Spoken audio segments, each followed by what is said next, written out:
दोस्तों आप सभी को राम राम। यहाँ पे निफ्टी बैंक के लिए पॉजिटिव इंफॉर्मेशन आ रही है आफ्टर लॉन्ग टाइम। आपको पता है निफ्टी बैंक में स्ट्रेंथ नहीं आ रहा है, लेकिन निफ्टी बैंक के लिए बहुत ही पॉजिटिव इंफॉर्मेशन आ रही है। पूरी डिटेल में बताऊंगा, अलग अलग सेगमेंट में देखिएगा, ये वीडियो डिवाइडेड रहेगा जो आपको बताएगा कि निफ्टी बैंक के लिए पर्टिकुलर ये अपडेट कितनी फायदेमंद है। और आपको पता है नेक्स्ट मंथ के लिए देखिएगा, नेक्स्ट पर्टिकुलर वीक के लिए यहाँ पे निफ्टी बैंक का स्ट्रेंथ में आना बहुत ज़्यादा इंपॉर्टेंट है। आपको ही पता है बहुत ज़्यादा इंपॉर्टेंट है। तो आप देख सकते हो फॉरेक्स रिजर्व का डेटा आ चुका है, ये देखेंगे आप, फॉरेक्स रिजर्व का डेटा आ चुका है जो कि आपको देखने को मिल रहा है $3.51 बिलियन। यानी कि इसमें जो जंप आया है वो आया है $3.51 बिलियन। और अगर आप देखेंगे तो गोल्ड रिजर्व में भी हमारे काफ़ी बड़ा उछाल देखने को मिला है, जो कि आप समझ सकते हो कि यहाँ पे फॉरेक्स का सीधा इंटरलिंक होता है बैंकों से। यानी कि जितना भी कनेक्शन होता है फॉरेक्स रिजर्व का, वो आपको पता है करेंसी के अराउंड देखिएगा सारे बैंक घूमते हैं। जितने भी बैंक्स होते हैं देखिएगा वो करेंसी के आगे इवॉल्व होते हैं। और इसमें सबसे पहले पे होता है आरबीआई देखिएगा यहाँ पे ध्यान देता है कि हमारी करेंसी में ज़्यादा स्ट्रेंथ बनी रहे और हमारे फॉरेक्स अच्छे मेंटेन है। तभी टाइम टू टाइम आरबीआई क्या करता है, इंटरवेन करता है अपनी करेंसी की देखिएगा सही प्राइस डिस्कवरी के लिए। आप देख सकते हो, तो ये चीज़ बहुत इंपॉर्टेंट होती है कि फॉरेक्स का डेटा हर फ्राइडे नाइट को कैसा आ रहा है।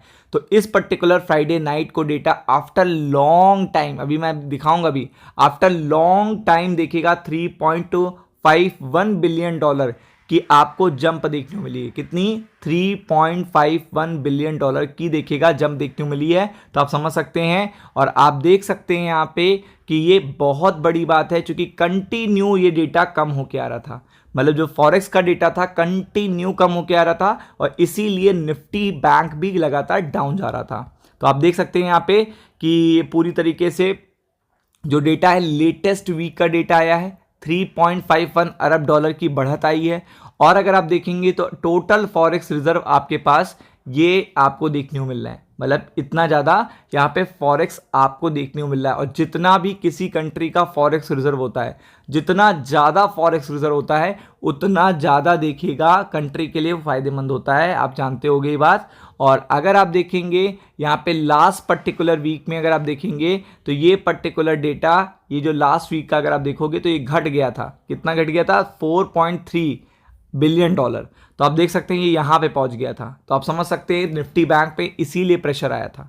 निफ्टी बैंक क्यों गिरा था? लास्ट वीक का डेटा खराब था। फॉरेक्स का जो डेटा था वो लास्ट वीक का खराब था। तो आप देख सकते हो कि यहाँ पे ये घट गया था और इस बार ये बढ़ गया है। आपके सामने आ रहा है कि एफसीए अकाउंट में जो देखिएगा टोटल यहाँ पे जो बढ़ोतरी हुई है वो हुई है 1.68। और एफसीए अकाउंट देखिएगा मेन कंपोनेंट है फॉरेक्स रिजर्व का। और आपको पता है बैंकों को भी एफसीए अकाउंट पे काफ़ी नज़र रखनी पड़ती है कि एफसीए अकाउंट हमारा बढ़ रहा है कि घट रहा है।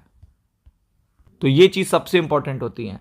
और अगर आप देखेंगे तो गोल्ड भी इस बार बहुत ज़्यादा चमका है। तो आप देख सकते हैं आरबीआई के आंकड़ों के मुताबिक गोल्ड रिजर्व अगर आप देखेंगे 1.76 अरब डॉलर बढ़कर सप्ताह के दौरान $86.76 बिलियन पे पहुंच चुका है। आप समझ सकते हो ये कितनी बड़ी बात है। काफ़ी बड़ा, गोल्ड में तो काफ़ी बड़ा जंप आया है। इवन जो आपको इतना बड़ा देखिएगा जंप देखने को मिल रहा है टोटल फॉरेक्स में, उसमें मेन कंपोनेंट इस समय है गोल्ड। और अगर आप देखेंगे तो एसडीआर, जिसको पेपर गोल्ड कहते हैं, वो भी $40 मिलियन से बढ़ गया है। कितना बढ़ गया है? $40 मिलियन से। और सबसे बड़ी बात होती है आईएमएफ में हमारी पोजीशन। तो आईएमएफ में पोजीशन अगर घट रही है तो एफआईआई सेलिंग करेंगे और अगर बढ़ रही है तो एफआईआई बाइंग करेंगे। तो आप देख सकते हो कि आईएमएफ में, इंटरनेशनल मॉनेटरी फंड में हमारी जो पोजीशन है वो आप देख सकते हो यहाँ पे $18 मिलियन से बढ़ गई है, जो कि बहुत बड़ी बात है। और आप देख सकते हो कि ये चीज़ नेक्स्ट वीक के लिए काफ़ी ज़्यादा इंपॉर्टेंट है, क्योंकि आपको पता है निफ्टी बैंक को जो मजबूती मिलती है वो फॉरेक्स रिजर्व से मिलती है। क्योंकि जिस कंट्री के बाद जितना ज़्यादा फॉरेक्स रिजर्व होगा वहाँ पे उतनी तेज़ी से देखिएगा जीडीपी ग्रो करती है। तो ये चीज़ बहुत ही इंपॉर्टेंट है। तो फॉरेक्स ग्रो होना मतलब इकॉनमी के लिए भी प्लस पॉइंट है और देखिएगा इंटरनेशनल मार्केट के लिए भी प्लस पॉइंट है और स्टॉक मार्केट के लिए भी बहुत प्लस पॉइंट है। तो आप समझ सकते हैं, तो ये बहुत ही अच्छी इंफॉर्मेशन है। ये नेक्स्ट वीक इसका इम्पैक्ट देखने को मिलेगा। Be prepared for it. Ram Ram.